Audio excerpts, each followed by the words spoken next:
ladies and gentlemen, the President of the United States.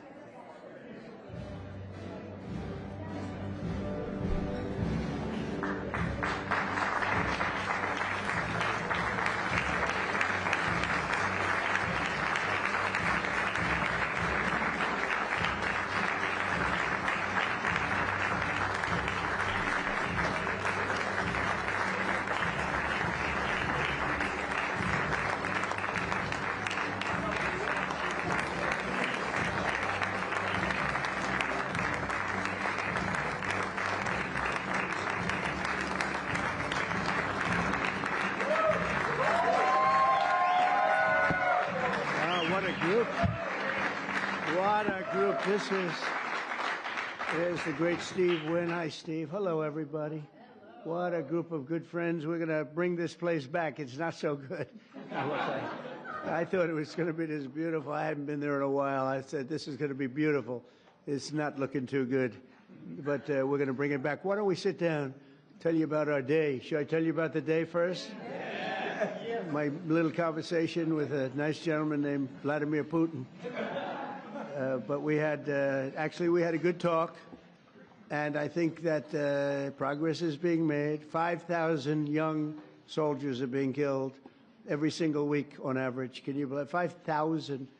And it's actually a number probably worse than that, in addition to other people that are being killed in towns. And we're trying to stop it. It's a bloodbath.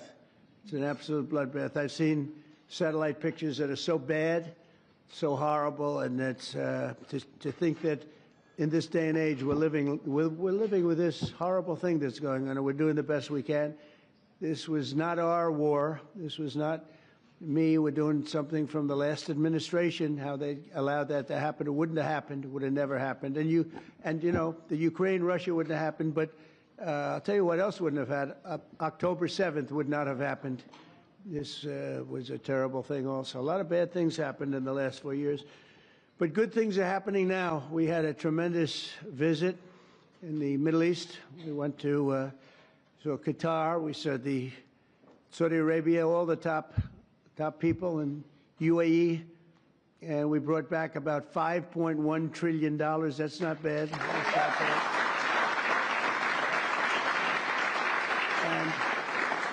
And it's being credited as one of the maybe the most successful visit that anybody's ever made to any place. There's never been anything like this. Hundreds of planes, big wide-body planes ordered. Boeing, getting them from Boeing, but I think an order of 148 planes. That's a lot of 777s. Those are the big ones, or the 787 Dreamliners, and orders of everything. The AI is going wild. I hope it's as good as people say, because otherwise some people are going to be pretty disappointed. But it seems like it is. A lot of smart people are doing it. But massive orders into our country. We did 1.4 trillion in one case. We did 2 trillion in another case. Numbers that nobody's ever really heard of before. And our relationship is fantastic with those 3 beautiful places. I mean, they're incredible. Money is like no place else, probably anywhere. Well, we have more money, but we didn't use it right, but that's all right. Now we're starting to.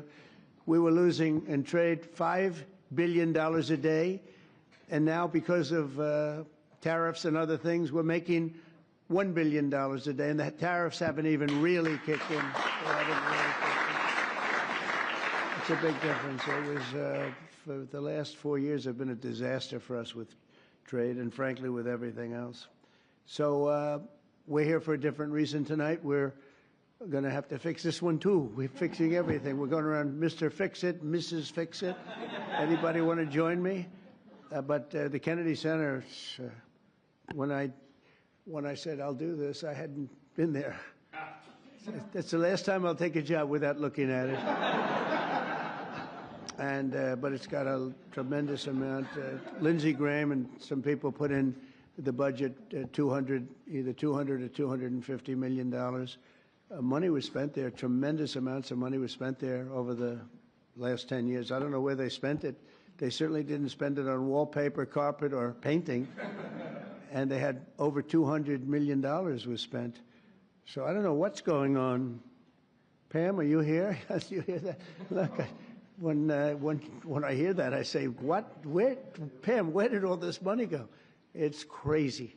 It's crazy what's happened with our country in that regard. You know, it's to build things. Go back to the Wollman rink. They went for years, 12 years without getting a rink, and I got it built in 3 months for a fraction, like a tiny fraction. They had spent over $20 million. They never got it opened. I said, I want my kids to go ice skating before they're too old. They don't want to go ice skating anymore. I used to watch it from my window. I used to watch people, nobody working and spending money like crazy. And as you know, I got it built very quickly. This is well, maybe a more difficult. That was pretty easy, actually. We had cement mixers from the rink all the way back into Harlem. We poured one contiguous pour over a period of a day and a half. They would pour a little section, then another little section. And when they put water, it all leaked, surprisingly, you know. So it was fun, but I love construction. That's, I guess, why I like this a little, because we're going to have to redo it. So I'm honored to welcome exceptionally talented and committed group of patriots. You're amazing people. This is an amazing board, I'll tell you. And I got so many calls from people, could I get on the board? You have a lot of people that are not so much in love with me right now because I couldn't get them on the board. But because the board is taken. But we're going to turn it around, and the Kennedy Center Board of Trustees, you're here, and in many cases you have your spouses. And I want to thank Rick Grinnell. Where's Rick? Where is Rick? Hello, Rick. He did a great job. He used to walk into the Justice Department with stuff under showing all the horrible things that had gone on in our country. He had a lot of courage. And he's going to be with me for a long time, different things. He seems to be a troubleshooter. I say, how about Kennedy Center? Let's fix that one up. And tremendous strides have been made. You'll be hearing about that in a second. But I want to thank the entire board for the incredible work and all the fundraising efforts. We're going to raise some funds, but we're getting a lot of funds also from Congress because they want to see this thing good. You know, we have the 250th year anniversary coming up, and this building is going to be a primary focus in D.C. And it's got the potential for greatness. If it didn't, I wouldn't have done it. But it has a great plan. It's got great sound. It's got a lot of things that, you know, if you don't have good sound, you can forget it. You're never going to. They've been trying to do things over at Lincoln Center. All my life I've been watching. They rip it down, build it up, rip it down. You know, some of the greatest sound of buildings built in the 1850s out of pure marble. And you get up and you can just talk lightly and they hear you back 100 rows. But and if you don't have sound, I think there's a certain amount of luck. You hire sound engineers, they get a lot of money, and then you open the building and you can't hear anything. So we're going to do some good things, but the basics are there. The location is phenomenal. The importance of the building is phenomenal. And we'll have some very interesting plans. I always thought they should have built a beautiful performing center, open air, facing out over the Potomac. They didn't do that. They built these crazy rooms underneath. They built 3 tiny little stages, very expensive. Someday maybe somebody will occupy one. They're underground. In fact, when I looked from a distance, you know, you see these like hubs, concrete hubs, and I thought it was modern art, you know. Well, here we go with the modern art blocking everybody's view. And when I actually went over there, I said, no, it wasn't modern art. It was meant for a door to be in, so you go down to these rooms. So I don't know what the hell they were doing, but they spent a lot of money. And it's just not possible that they could have spent it so poorly. But we're going to turn it around. That's what I love doing. I love turning things around. Turnaround artist. I'm doing that with the country. Believe me, we're doing it. We're doing a job. We are hot. We are hot.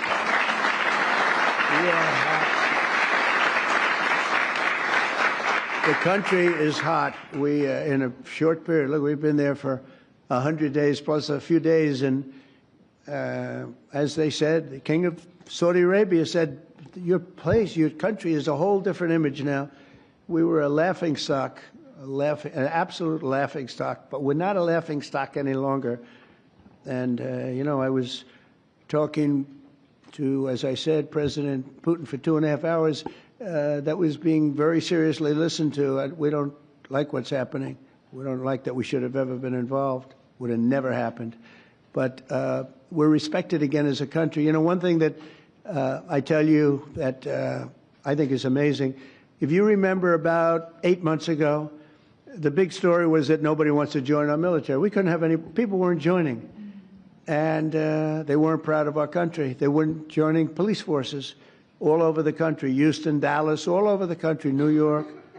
And now we have a record-setting enlistment in the military. Think of that, record-setting.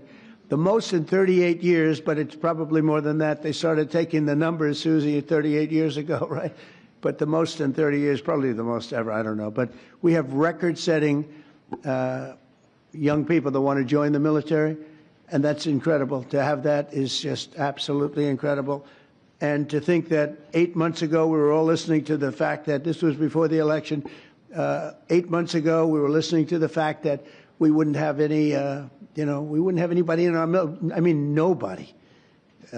Army, Navy, Air Force, Marines, Space Force. I'm so proud of Space Force because we got that going. We started Space Force and they wanted to terminate it, and the military backed up. And they said, you're not going to do that. We were third in space, and now we're number one in space by a lot. They've done a great job. They had some great commanders in Space Force. But, ultimately it's going to be truly one of the most important things we've ever done because it's all heading to space. And I'm not talking about just experimental things that we do because a lot of people don't understand that. We can understand that. But we're, in terms of defense and offense of our country, it's going to be very, very important. We're number one in space by a long shot. The Kennedy Center mission is to be the crown jewel of the arts and culture in our nation's capital. And under our new leadership, we're going to take this revered institution to heights that it's never seen before. I think we can take this to really because we have the right place. We have all the politicians, and then we have the people that want to get to know the politicians for lots of bad reasons. And, we have everybody here. They have to be here for something, sometime. I've got total confidence in the just great team that Rick and the group have put together. Sergio's done fantastically. We're especially pleased to be joined tonight by Secretary of State Marco Rubio, great guy. Great guy. Where is Marco? He's great. I'm telling you, he was born for this. He loves it. You see him, he's in one country, another country. I think he loves it. But he's so respected everywhere he goes, and I know how tough he is because I used to have to be up there with him. He was not nice. He was a tough one. He was as good as you get. I didn't know that we would end up being this close. We like each other. I think I can speak for him. I can speak for myself, but I like him, and he's done a fantastic job, and he's really, really working. And we're getting relationships that we lost that were very important for us in many ways. And so I want to thank Marco, and Marco's on the board, Attorney General Pam Bondi, who I've known so long, and she's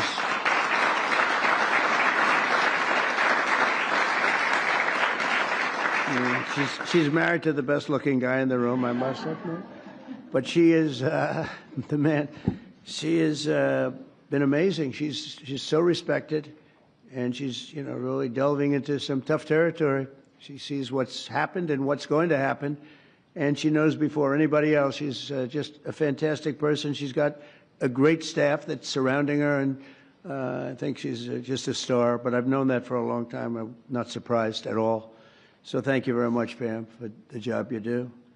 And by the way, she was the Attorney General of Florida, so she had plenty for a long time and never had a problem. I can't remember a problem. And she kept everybody safe, and they felt very secure. Now she's doing it on an even bigger. Who would have thought it would have been a much bigger level, right? But she gets it. Secretary Howard Lutnick is here with his wife Allison, and he's great. He went with us to that incredible 4-day little journey that we had, and we saw some things that were incredible. But everybody respects him. Did a great job in business. He built a firm twice. His firm was at the top of the World Trade Center when the planes hit, and he was amazing story. He was always Allison. Good job. You got him to take your boy, right? Years ago on that horrible date, when you think of it. So Howard would always be. He was built Cantor Fitzgerald, and he built it in very top firm. They had the top 3 floors of the World Trade Center, the building, the first building that was hit. And he was always there at 6 in the morning, 5:30 in the morning. You know, a lot of the stock guys, they have to do that. Someday you'll explain to me why. Probably insider trading, Pam. I don't know. It's probably. But whatever the hell reason, he was there always at 5:30 or 6 o'clock. And first time ever, like almost ever, his wife was after him for years to take their son to school. He was a young boy, very young, like early grades, and he would say, no, I can't. This was years after like 2 or 3 years of being harassed by Allison, who was very tough. A great wife, beautiful wife, but she's very, very tough. And finally, he did it. He took his boy, and it was on that day, and he dropped the boy off at 8:30 and started driving down the West Side Highway, and he would have been in that building, and every single person died in your firm. He had lost everybody. And with the exception of a few people in Europe and maybe a couple of other places, small, because they were all very New York-centric, and every single one of them died, including your brother.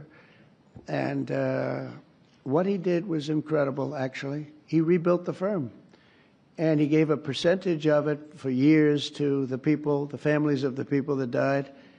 And the new firm became more successful than the old firm, using the same name, Cantor Fitzgerald, and he rebuilt it step by step by step. And I mean, to me, that's why I said I have to get this guy if I have a chance, if I ever do. And he was very happy. They were doing great. They were doing record business. But when I said, how about coming over to commerce, a little thing called commerce, and now I don't think you could ever go back into that world because it's so big. He and Scott are in charge of, along with others that are great, but they're in charge of the biggest deal ever made in history. It's the whole tariffs. We've taken in trillions of dollars, trillions. And we've been hurt very badly by other countries that did this to us for 20, 25 years. They were taking advantage of us. We never did anything. But now we're doing it to them, and fairly, I'll tell you what, modestly. But we'll be taking, and we are taking in right now, 25% in cars, 25% on steel and aluminum, 25% on other things, and that'll be going up to 50, 75, maybe 100 in some cases. We have to get our pharmaceutical industry back. Once we establish that in another couple of weeks, it'll start roaring back. It's already roaring back because they know we're doing it. And it's really been, you've done a great job. But he said to me the other day, this is so big. These numbers are big. Cantor Fitzgerald doesn't look so big anymore. We see numbers, we talk in the trillions now. Think of it, $5.1 trillion. Nobody talks, but we're talking big numbers, and he's doing a great job. He did a great job before. Chief of Staff, Susie Welch, she's considered the most powerful woman anywhere in the world.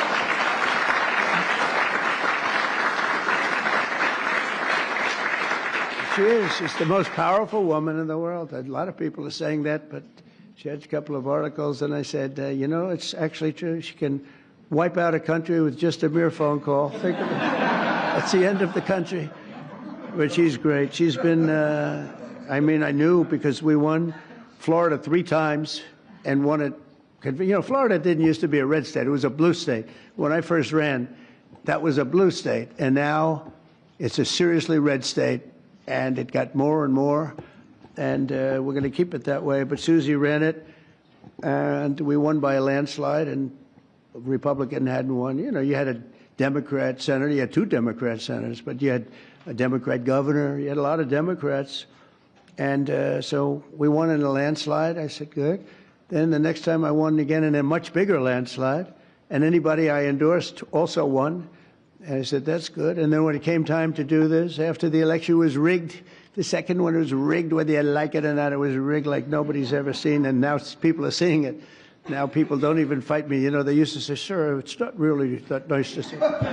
I'm an honest, it was rigged, and unfortunately that's what happened. You look at some of the things that happened, all of these things would have never happened. But when it came time to thinking about doing it again, I didn't think I'd have to do that. I said, you know, I think I'm going to take that woman, my friend now, but at the time I didn't know. Her father was Pat Summerall, who was a great football player, was probably a greater announcer for 28 years for the NFL. but that tells me, because I'm a big believer in the genes, person's genes. And Susie was, I said, let's use Susie. She did a great job in Florida for me twice. We beat every Democrat by numbers that they never saw before. I said, let's use, and she took over and she did great. Chris was fantastic, but she had a group of people that she brought with her. And there was no looking back. We started off leading by a lot, and it only got bigger and bigger and bigger. We had a couple of challenges that didn't work out too well. Worked out well for us, but Susie was fantastic. And now she's the chief of staff of the president, and she really makes it work. And she's the first woman, this is shocking to me, because, I thought we were beyond that, first woman chief of staff in the history of the country, right?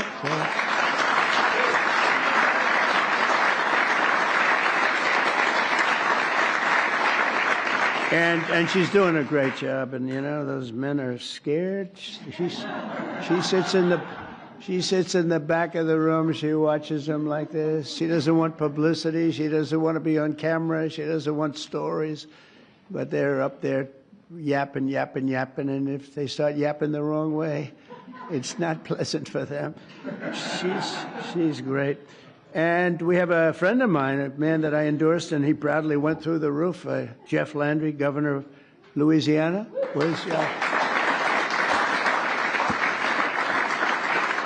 Did my endorsement mean much? When I endorsed you, he became a rocket ship, right? We avoided, say it? We won in the first round. Yeah, it was good. We didn't want to run. We didn't want to go a second round. He went up and won everything, and he's a great governor, great attorney general, great governor. So it's great to have you. And we have so many people here that we're not going to do that, but we may play around in a little while because we're going to have some fun tonight, and we'll talk about this, but we'll talk about other things. But we might talk about some of the questions you may have. We're looking to get the one great, big, beautiful bill. It will be the greatest tax cuts in history. If we don't get it, that means the Democrats will have stopped us, and that means people will get a 68% tax increase, the largest in history. And if we do get it, we're going to have the largest tax decrease in history. And all my life, I've watched politicians screaming, "We will cut your taxes." This is the only group where they say, "We're going to raise your taxes," and they think they're going to win. There's something wrong with them. I don't know what the hell is going on. We're going to raise your taxes. And people say, that's strange. I've never heard it before. When we took over in recent months, the Kennedy Center was in dire shape. As I saw on my tour a few weeks ago, the building is falling apart. I don't want to scare people. It's in fine shape, but it's falling apart. That means, we have to see, we have Les Mis. We're opening up with Les Mis and some other things. We have Mrs. Fisher here, and she said, you know what works? Anything Broadway. So we're signing Phantom of the Opera. We're signing a lot of great Broadway, and we'll have them run for a while. And I think you're going to do very well. But it's been neglected very badly, and it needs an infusion of different things, including probably funds, but I think we're going to do very well when we get some money from Congress to fix it because it's so important. The previous leadership wasted millions and millions of dollars and handed us a budget deficit of $26 million. Can you believe that?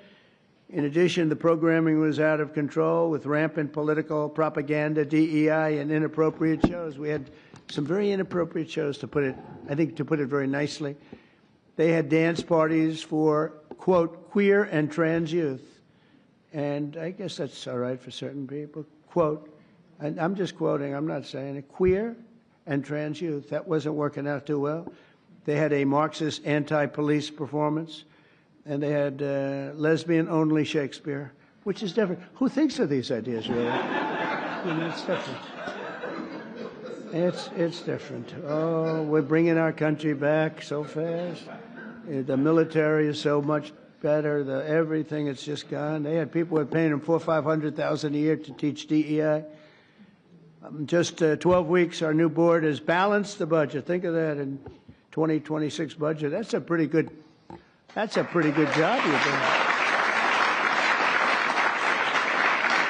So that's amazing.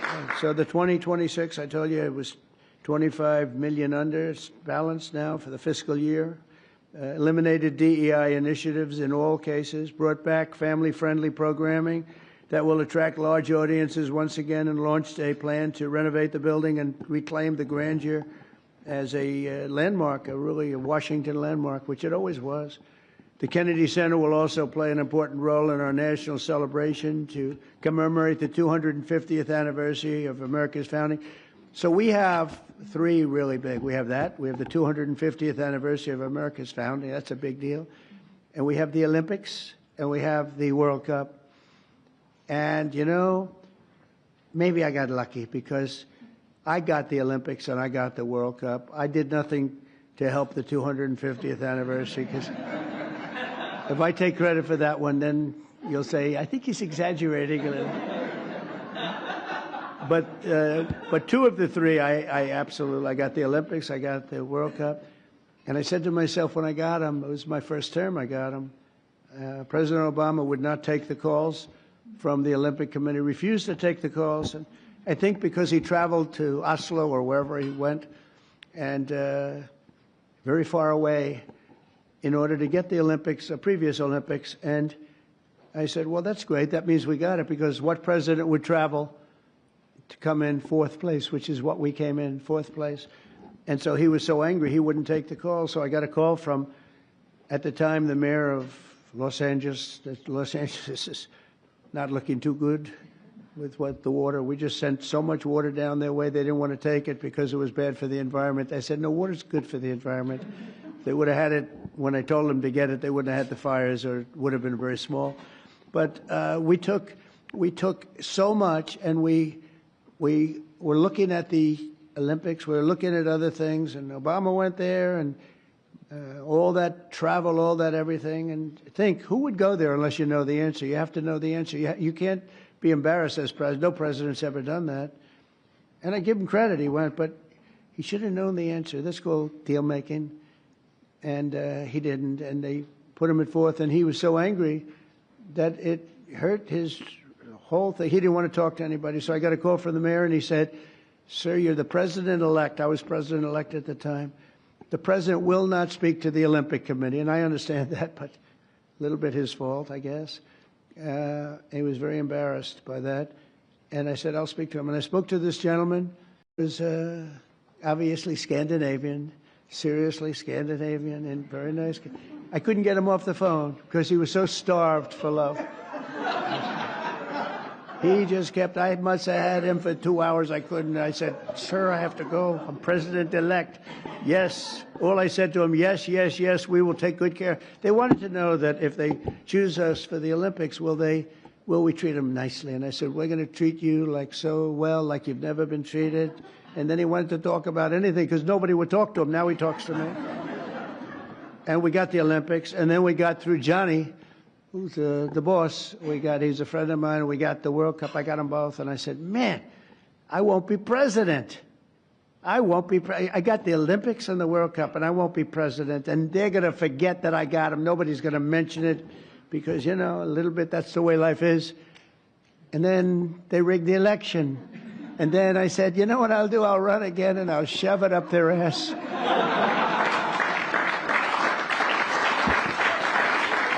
And that's what I did. And all of a sudden, I then realized, I said, you know what? I got the Olympics, I got the World Cup, and I got the 250th. Look at the way this works out. So if they would have left us alone and wouldn't have cheated on the election and wouldn't have rigged it, I would have been retired right now. I would have been happily doing something else. And instead, they have me for 4 more years. Can you believe it? Yeah. So it has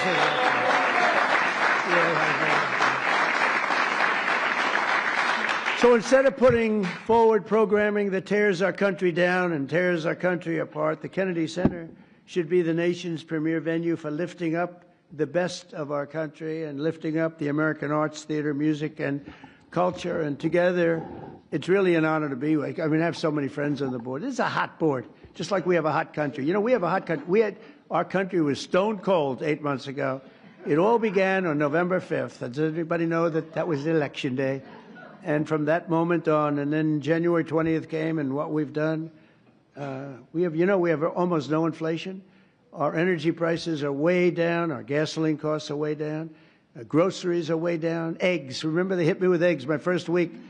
Sir, the fake news, those people right there, they're saying, sir, eggs have gone through the roof. They were doubling and tripling eggs. I said, I don't know what I've just got here, excuse me. And through our she's done a great job, Brooke Rollins, Secretary of Agriculture. Anyway, the prices came down. They didn't want us to, we had the egg roll here a couple of weeks ago for Easter. They didn't want us to order eggs. They wanted the eggs to be made out of plastic. They wanted plastic. I said, I'm not going to do that. But by the time it came around, the egg prices are way down. The groceries are way down. Everything's way down. We are just doing great. I mean, think of it, no inflation. And we're taking in billions, hundreds of billions of dollars in tariffs we never did before. We got a hot country right now. We have a country that people are proud to be a part of. So we're going to honor the legacy of President Kennedy, his great legacy, and we'll create the best and most beautiful home for the performing arts anywhere in the country and many other things also. I want to thank you again. We're going to have some fun working together. We're going to make this a fun project. That's what I thought until I walked into the building. I said, this won't be the fun I thought, but it is fun. I like to create. You like to create. Most of the people in the room like to create, just like Bob Kraft created the New England Patriots. He happens to be here. And he tells me he has a great new quarterback, so we're going to see. You know, a lot of people make that statement. We're going to find out, but I have a feeling you're going to be right. You've been right about a lot of things, but he was right about Tom Brady, right? He got him almost the last draft choice in the last round, sixth round, whatever it was. How did he work out, Tom Brady? Okay? Not bad? Good, right? But Bob's here, and his wife, as you know, Dana, she's on the board. And she's much younger than him, so he wanted to come tonight with her. Isn't it nice? Isn't it nice when you have a husband that will travel with you to the board, and he's a big shot, too? And he's a great guy. He's been my friend for a long time. So I'd like to ask, if I might, Secretary Rubio, and followed by, we're going to ask Sergio to say a couple of words, and then Rick Grinnell, and we'll have a little fun tonight. And you know what they can do? If they can, relatively quietly, they can start serving the meal. So by the time we're all finished, we get the hell out of here, we go home, and we have our board all formed, and we can start doing that quietly. And so, Marco, please come up and say a few words. Thank you, everybody. Thank you.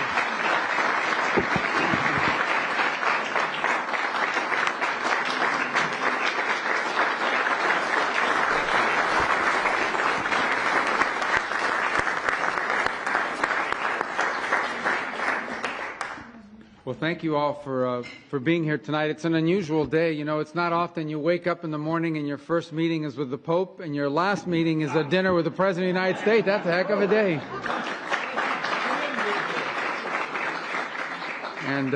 But it actually is an honor to be a part of this administration, Mr. President. It's actually a very unique situation. I don't know how many of you got to see the President's speech in Saudi Arabia. I think it will go down as one of the most profound foreign policy speeches in American history. And where it outlined a vision for the future and a vision of prosperity. And I tell people, we have a president of peace. In fact, I'll tell you kind of an aside, one of the cardinals I was meeting with, Mr. President, the day before the papal mass said to me, you know, it's very unusual for us. It's, you know, we have an American president that wants peace, and it's some of the Europeans that are constantly talking about doing war stuff. So it's kind of the world's upside down in their mind right now. It's usually the other way around. And it's a great honor to work for a president who literally spends half his day, maybe more, trying to stop wars, end wars, prevent wars. And it's an extraordinary thing to be a part of, and thank you for your leadership on that front. He's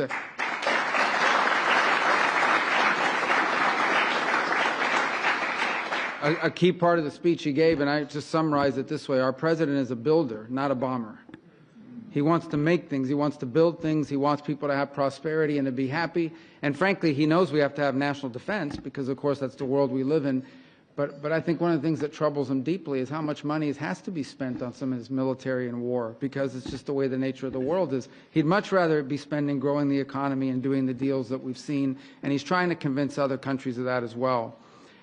It's an honor to be a part of this tonight for a few moments because you have an opportunity here. You know, the Kennedy Center is a showcase of American excellence in arts and culture, and that's what it needs to be again.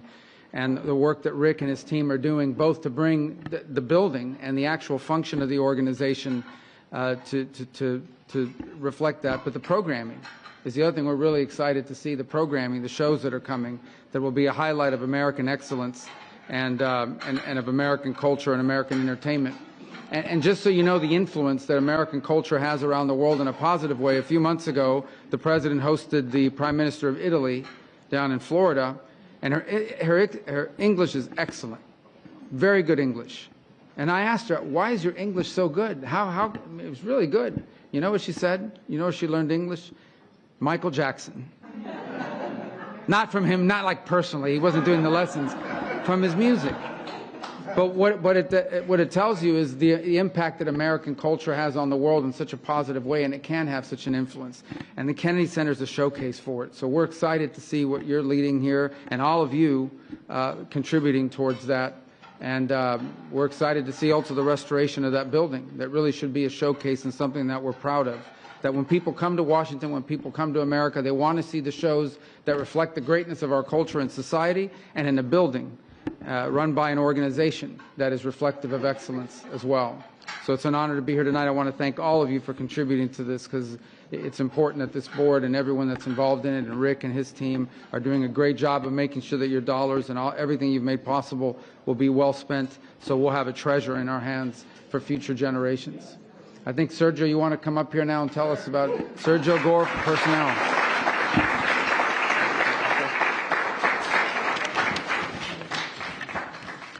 Good evening. It's an honor to be here with all of you. We're here to honor the spirit that makes America exceptional. Under President Trump's leadership, we're witnessing the revitalization of American culture, a return to the values that fuel our greatness. I can't think of a better chairman of the Kennedy Center than President Trump. And a lot of you know his incredible record when it comes to dealing with these individuals who become American icons.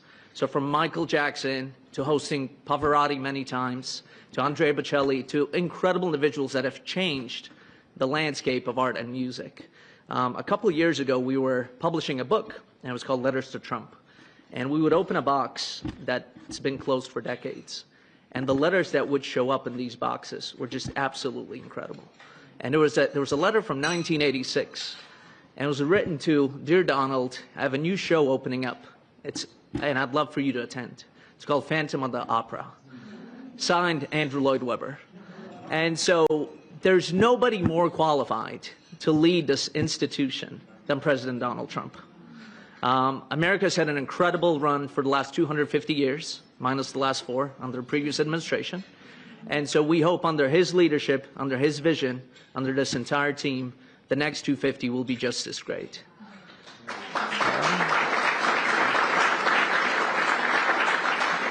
I want to thank all the individuals who have contributed to the Kennedy Center. Howard Lutnick, 7-figure donation, thank you. And we have a lot of other individuals who are looking to contribute. Anthony, you're nothing but cash, we know that. With that, I want to bring up our incredible director who's leading up the day-to-day activities of the Kennedy Center, Ambassador Rick Grenell.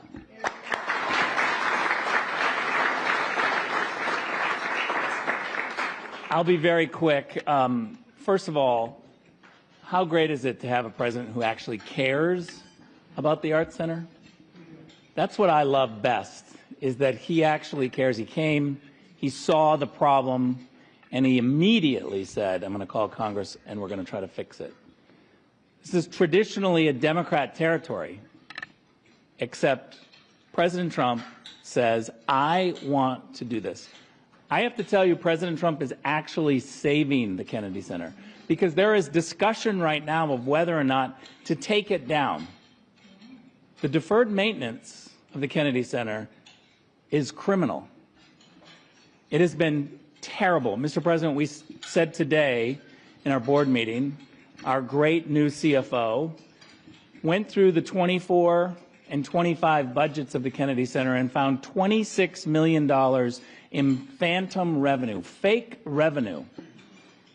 It's criminal. We're going to refer this to the U.S. Attorney's Office here. We're lucky enough to have the Attorney General on the board of the Kennedy Center who heard all the details today. She heard the details. And this is unacceptable in America, to to have a fake revenue of $26 million fraud on previous donors. It's unacceptable, but I'm here to tell you that what we have is total transparency now. We want people to go through the budget. We want them to question it. We announced our program today, which is literally shocking the media because they're saying, okay, this is pretty good. We're not getting criticized for the programming because guess what, Mr. President? When you pick programs that are popular with the public, they respond. People buy tickets. It is popular when you do programming for the masses. As I said today, I am somebody who loves niche programming in the arts. I am somebody who embraces it. It's not for everybody, but I like to be challenged by the arts. I like it when somebody can teach me and make me a little bit uncomfortable in a show. But one thing that we're not going to do at the Kennedy Center is inappropriate content for children. We're going to protect children, and we're going to make sure that we are absolutely not losing money on our program. We can't do arts education if we don't have enough money and we have fake revenue coming in. So I promise you, and this board today responded incredibly well. I can't thank you all enough. Jennifer, thank you for being the chair. Thank you for every single board member. Your commitment is amazing. And as President Trump said, we're going to do great things. Everyone needs to go out and buy tickets to Les Mis and Porgy and Bess, which are currently being right now about to launch. We're building the stages, and we're getting ready to have premier entertainment at America's premier arts institution. Thank you very much.